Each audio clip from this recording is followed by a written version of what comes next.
Handball kunda Bamako ɲɔgɔndan belebele min tun kofɔra a bɛ daminɛ bi tarata dɔ in na avril kalo in tile 18 san 2023 a bɛ to senna fo sibiri nata avril kalo in tile 12 san 2023 farafina jamana 9 de bɛ na o ni yɔrɔ ta a ɲɔgɔndan na junior kunda ani kade kunda ɲɔgɔndan n'o ye handball tanaw ye a bɛ ye musomaninw de ye minnu si ma tɛmɛ san 20 kan junioru ani musomaninw minnu si ma tɛmɛ san 18 kan kadew jamana 9 minnu don Mali jatigi, Cap-Vert, Gambie, Guinée-Bissau, la Guinée, Sierra Leone, Sénégal, Mauritanie ani Maroc. Ni jamana kelen bɛ équipe fila de bila ka na ɲɔgɔndan in na.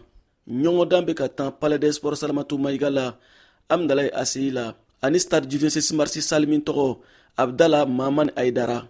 Ni ɲɔgɔndan kun cɛra sibiri nata jamana min bɛna jɔyɔrɔ fɔlɔ sɔrɔ junior kunda ani kade kunda olu bɛ farafina zone 2 jɔyɔrɔ fa Coupe d'Afrique kɛnɛ kan handball kunda don nataw la.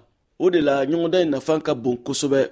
O dɔrɔn tɛ farafinagun handball ɲɛmayaso bɛna ka san 50 seli ɲɛnamaya Bamakɔ ni ɲɔgɔndan in sen fɛ. VOA Bambara tɔgɔ la Bamakɔ. Siyaka Traoré ka laseli don.